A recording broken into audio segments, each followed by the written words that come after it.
Louvado seja o nosso Senhor Jesus Cristo, para sempre seja louvado.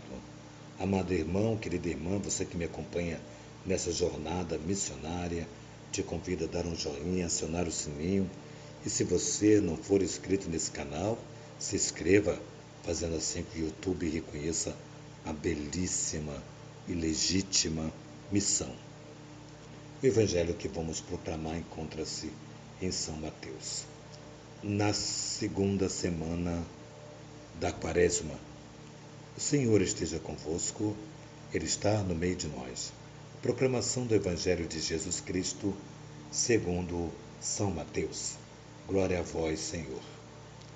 Naquele tempo, enquanto Jesus subia para Jerusalém, ele tomou os 12 discípulos à parte e, durante a caminhada, disse-lhes: Eis que estamos subindo para Jerusalém, e o Filho do Homem será entregue aos sumos sacerdotes e aos mestres da lei.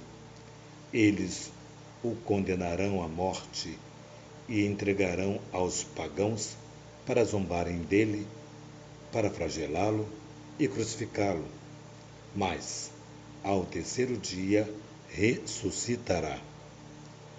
A mãe dos 2 filhos de Zebedeu aproximou-se de Jesus com a intenção de fazer-lhe um pedido. Ajoelhou-se e fez o tal pedido.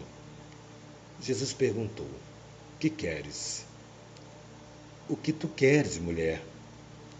Ela respondeu: Manda que esses meus 2 filhos se sentem no teu reino, um à tua direita e outro à tua esquerda. Jesus então respondeu-lhe: Não sabeis o que estáis pedindo? Por acaso podeis beber o cálice que eu vou beber? Eles responderam: Podemos. Então Jesus lhe disse: De fato, vós bebereis do mesmo cálice, mas não depende de mim conceder um lugar à direita ou à esquerda, mas o meu Pai que dará esse lugar àqueles para os quais ele os preparou. Quando os outros 10 discípulos ouviram isso, ficaram irritados contra os 2 irmãos.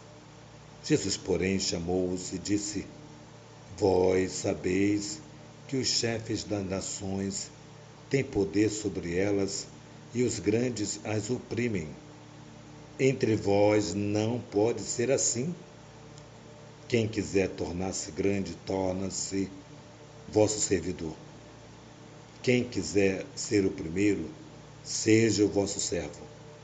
Pois o Filho do Homem não veio para ser servido, mas para servir e dar a sua vida como resgate em favor de muitos. Palavra da salvação. Glória a vós, Senhor. Amado irmão, querida irmã, é um evangelho já bem conhecido por nós. E é interessante que Jesus começa a narrar para os discípulos, e a mãe dos filhos de Zebedeu estava ali também. A mulher estava ali. Porém, Jesus começa a narrar um fato que iria acontecer com ele. E ele diz assim: Olha, o Filho do Homem vai ser entregue nas mãos dos fariseus, do mestre da lei. Eles entregarão aos pagãos, eles o maltratarão, o matarão, eles os flagelarão. É interessante que Jesus começa a mostrar o que vai acontecer com ele. Não é com os discípulos, mas com ele. E uma mulher intervém, né? Essa mãe desses dois filhos de Zebedeu, né? E essa mãe intervém. Mas olha o que é interessante. Jesus estava falando de morte, de ser maltratado, o quanto ele seria maltratado. A impressão que tenho é que essa mulher queria tanto a salvação dos filhos dela, que ela não prestou atenção e nenhuma das palavras que Jesus havia dito, as primeiras palavras, ela não prestou atenção. Que Jesus estava dizendo que ia ser entregue, que iam maltratá-lo, que iria crucificá-lo, né? Bom, enfim, ela não quis saber nada disso.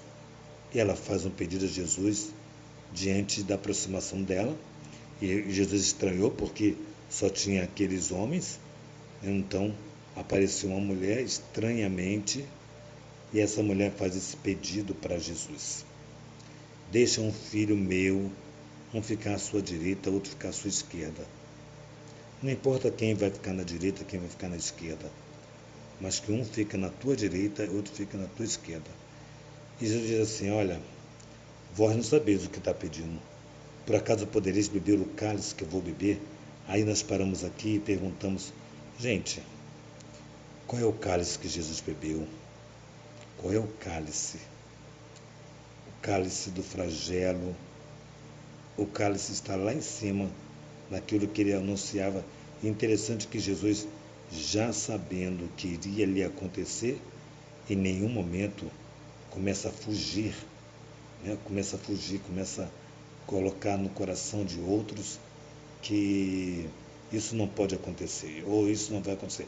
Enfim, só sei que essa mulher, ela não ouviu essa primeira parte de Jesus. Bom, enfim, foi parar nas mãos de outros discípulos. E que começamos a nos questionar que Jesus veio, ele disse que veio, ele disse que, como eu diria, que veio para ser resgate de muitos, né? Essa palavra é muito bonita, né?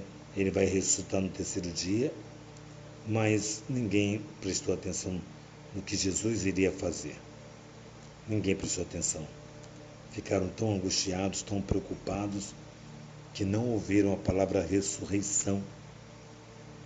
Palavra que faz sentido a nossa vida missionária, nossa vida de padres, nossa vida de igreja, nossa vida de comunidade, enfim. Palavra que faz sentido a nossa vida. E Jesus começa a enumerar o que eles precisariam fazer, né? Como essa visita fez bem às pessoas, enfim. Nós estamos nos encontrando numa situação atípica e que Jesus vai falar para aquela mulher: olha, não compete a mim. Bonito mesmo, Jesus mostrando que ele é Deus, mas obedece profundamente a orientação dada, né? Vai para a direita, vai para a direita, vai para a esquerda, vai para a esquerda. Não importa. A orientação dada certamente com muito amor por Jesus. E aí ele vai falar que não importa se é na direita ou à esquerda. Isso depende do meu Pai. Depende do Pai conceder, né? Então, e aí, o mais importante que eu vejo nesse evangelho de hoje, de tantas coisas bonitas que já foi citada aqui, mas o que é mais importante para mim é esses versículos, quando Jesus vai falar, ele vai mostrar claramente que ele vai ressuscitar, né? Ele vai ressuscitar. Ele está pronto para ressuscitar. Depois de tudo isso, ele vai ressuscitar. Mas me chama a atenção também essa parte quando ele fala: olha aqui vocês, olha só vocês,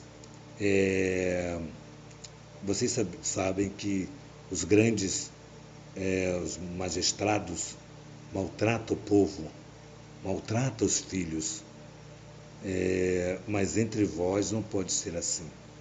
Acho muito bonita essa parte, né? Jesus deixa bem claro: ora, entre vós não pode ser como eles.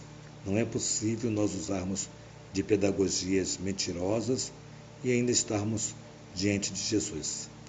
Então hoje ele vai falar essa palavra firme para os discípulos, mas para quê? Para não permitir que os discípulos disputam por nada, não disputam cargos, não disputam telefone, bens materiais, não disputemos nada, porque não vamos levar nada. Hoje nós estamos diante da morte de um grande sacerdote, amigo nosso. Nós hoje estamos dividindo literalmente os seus paramentos e comprando os seus paramentos, mas por uma boa ação, para entregar o dinheiro para os seus pais, né? Então cada um de nós pôde ficar com alguma lembrança do padre, e isso é muito importante, principalmente poder ajudar a família nesse momento tão difícil. Então nós queremos hoje pedir a graça de vivermos a santidade que o Senhor nos prometeu e que nós possamos ser fiéis ao nosso Senhor diante dessa palavra. Não façamos como os grandes, não façamos como eles. Sejamos simples, sejamos simples. Que Santa Faustina, nossa patrona, direcione a nossa vida no segmento do Evangelho, que o sacerdote, ministros possam nos ajudar a ter a nossa casa de missão, Rainha do Clero, e os mais velhos que prestem muita atenção para que o mundo não vai sucumbindo àquilo que é de Deus e vai se perdendo.